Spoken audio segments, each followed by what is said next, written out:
Hello everyone. आप heading से ही समझ चुके होंगे, जैसे थंबनेल में मेंशन है, P divides E, then what will happen. हम इस वीडियो के थ्रू इसको समझेंगे।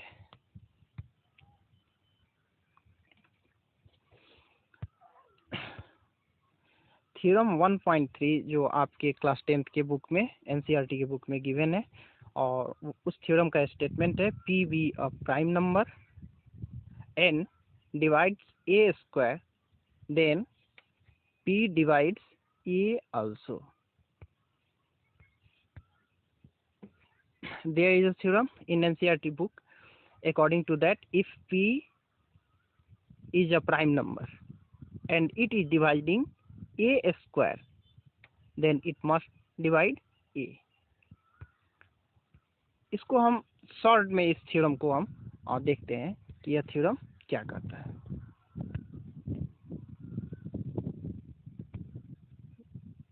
We have a prime number P and it is dividing A square. हमारे पास में एक प्राइम नंबर P है जो A स्क्वायर को डिवाइड करता है, मीन्स डिविजिबल है A स्क्वायर। तो जो A होगा उसको भी आपका प्राइम नंबर P डिवाइड करेगा। इसको एक एग्जांपल से समझते हैं। ऐसे अभी जो ये स्टेटमेंट देखे, इसका कन्वर्स भी सही है। मीन्स अगर P एक प्राइम नंबर है और वह एक नंबर A को डिवाइड कर रहा है, तो इस नंबर का A का आप स्क्वायर कर दीजिए, क्यूब कर दीजिए, या इसका पावर कोई भी पॉजिटिव इंटीजर आप कर लीजिए, 10 कर दीजिए, इन सब को P जरूर डिवाइड करेगा। या कन्वर्स हो गया। पीछे हम क्या देख रहे थे कि A स्क्वायर को P डिवाइड कर रहा था, तो A को P डिवाइड करेगा। लेकिन यहाँ हम देख रहे हैं कि अगर A को P डिवाइड कर रहा है तो A स्क्वायर हो या A क्यूब हो या A का पावर कोई भी पॉजिटिव इंटीजर हो, तो उस नंबर को भी P डिवाइड करेगा। इसको अब एक एग्जांपल से हम समझते हैं।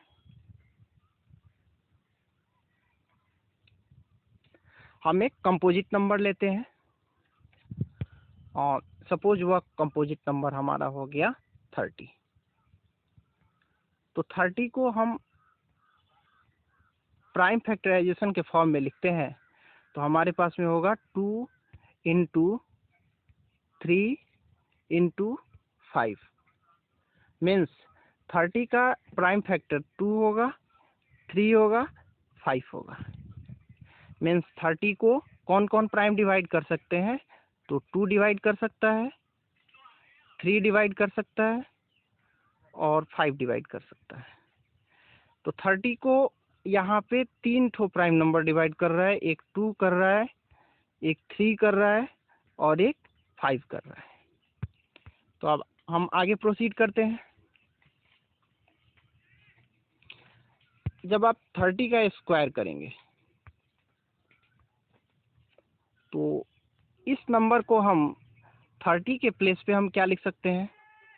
2 × 3 × 5।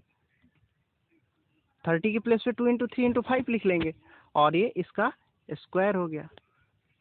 और हम एक बेसिक कंसेप्ट को जानते हैं कि 2-3 नंबर अगर मल्टीप्लाई कर रहा हो और उन सब का होल पावर कुछ नंबर है, तो वह क्या होता है? तो सबका पावर हो जाता है। मीन्स 2 का पावर 2 हो जाएगा, 3 का पावर 2 हो जाएगा, 5 का भी पावर 2 हो जाएगा। जब आप 30 का क्यूब करेंगे तो यहाँ क्यूब हो जाएगा और ये सारे नंबर क्या हो जाएंगे? क्यूब हो जाएंगे, क्यूब हो जाएंगे। मीन्स आप 30 का पावर कोई भी पॉजिटिव इंटीजर कर लीजिए। जैसे आप सपोज 30 को आप क्या कर लेते हैं, ये 30 है और इसका पावर कोई पॉजिटिव इंटीजर n आप करते हैं तो 30 के प्लेस पे हम क्या लिख सकते हैं, 2 इंटू 3 इंटू 5 और इसका पावर n हो जाएगा। तो ये फिर 2 का पावर n होगा इंटू 3 का पावर n होगा इंटू 5 का पावर n होगा। तो देखिए जो नंबर 30 को, जो प्राइम नंबर 30 को फॉर्म कर रहा था, 30 को कौन कौन प्राइम नंबर फॉर्म कर रहे थे, 2, 3, 5, वे ही प्राइम नंबर 30 के पावर n को भी फॉर्म करेगा, जहां n कोई पॉजिटिव इंटीजर है।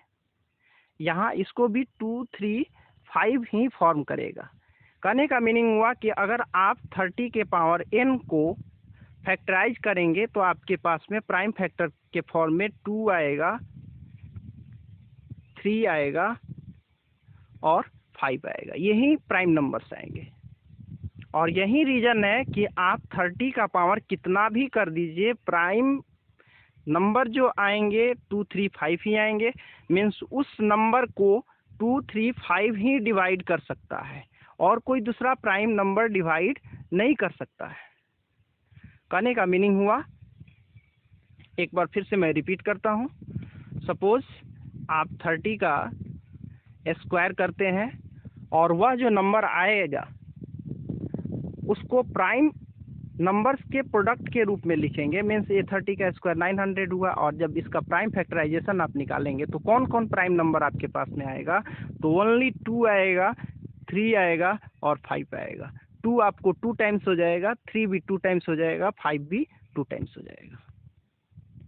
और आप समझ गए होंगे कि अगर 30 का पावर कुछ भी पॉजिटिव इंटीजर आप करते हैं तो वे जो भी नंबर आएंगे उनको कौन प्राइम नंबर डिवाइड कर सकता है, 2, 3, 5। इसके अलावा कोई दूसरा प्राइम नंबर उसको डिवाइड नहीं कर सकता है। 30 का अगर बिल्डिंग ब्लॉक में 7 नहीं है तो 30 का पावर आप कोई भी पॉजिटिव इंटीजर, इसको 300 भी कर दीजिए, 3000 कर दीजिए, 3 मिलियन कर दीजिए, कुछ भी कर दीजिए, उसको किसी भी कंडीशन पे 7 डिवाइड नहीं कर सकता है। उसको कौन कौन प्राइम इसको डिवाइड कर सकता है, तो केवल 2, 3 और 5, ये 3 ही प्राइम नंबर डिवाइड कर सकते हैं। आई होप आप समझ चुके होंगे। अब इस कंसेप्ट को हम तो प्राइम नंबर के केस में समझ लिए, अब थोड़ा कंपोजिट नंबर के केस में देखते हैं कि कंपोजिट नंबर लेने पर क्या होता है। जैसे 16 एक नंबर है, इसको आप 4 स्क्वायर के फॉर्म में लिख सकते हैं। 4 स्क्वायर इक्वल 16 हुआ। तो 4 स्क्वायर को कौन डिवाइड कर सकता है, 8 डिवाइड कर सकता है। 4 स्क्वायर का मीनिंग हुआ 16 और 16 क्या है, आपको 8 से डिविजिबल है। तो क्या 4 8 से डिविजिबल होगा, नहीं, 4 8 से डिविजिबल नहीं होगा। यहाँ a के प्लेस पे 4 हो गया, मीन्स a स्क्वायर 8 से डिविजिबल है, लेकिन a जो है वह 8 से डिविजिबल नहीं है। तो आप जनरल फॉर्म में ऐसा नहीं कह सकते हैं कि a स्क्वायर कोई नंबर हो और उस नंबर को कोई कंपोजिट नंबर डिवाइड कर रहा है तो उस नंबर को कोई वह कंपोजिट नंबर डिवाइड करे, ये जरूरी नहीं है। जनरल वे में आप ऐसा नहीं कर सकते हैं। लेकिन हाँ, कुछ सिचुएशन में ऐसा पॉसिबल है, और वो कब पॉसिबल है हम देखते हैं।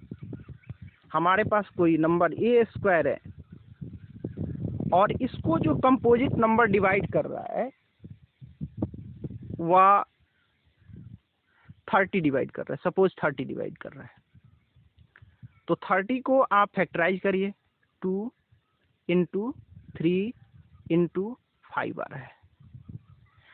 इसमें 30 जो है कितने प्राइम नंबर से मिलकर बना हुआ है, 2 से, 3 से, 5 से। और ये सभी प्राइम नंबर कितने टाइम है, एक एक टाइम है। तो इस केस में अगर a स्क्वायर को 30 डिवाइड कर रहा है तो 100% a को भी 30 डिवाइड करेगा। या ए का क्यूब करिए तो उसको भी 30 डिवाइड करेगा।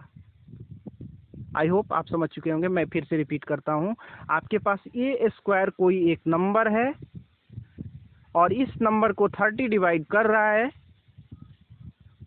तो ए स्क्वायर को 30 डिवाइड कर रहा है तो ए को भी 30 डिवाइड करेगा, जबकि 30 यहाँ कौन सा नंबर है, कंपोजिट नंबर है।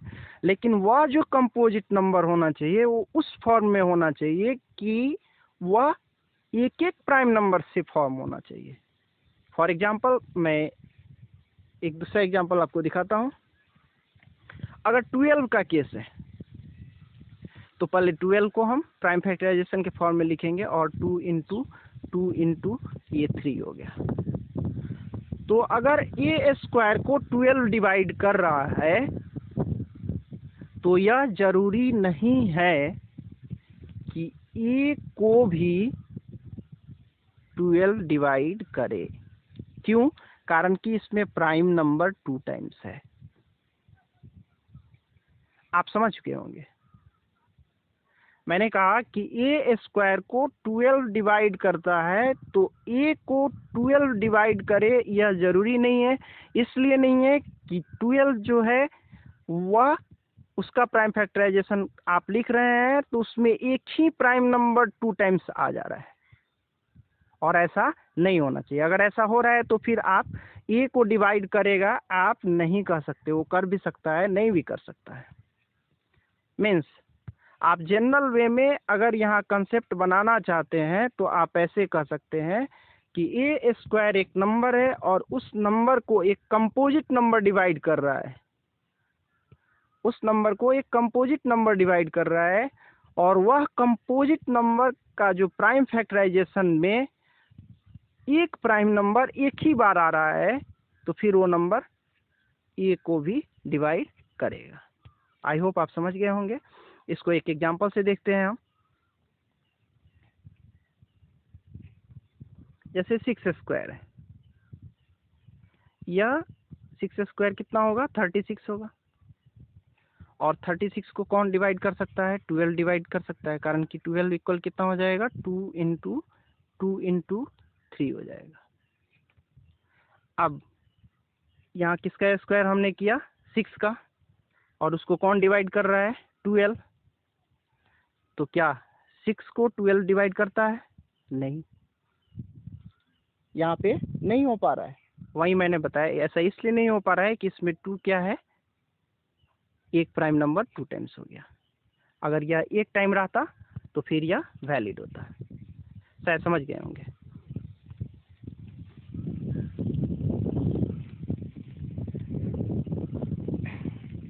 Thank you for watching.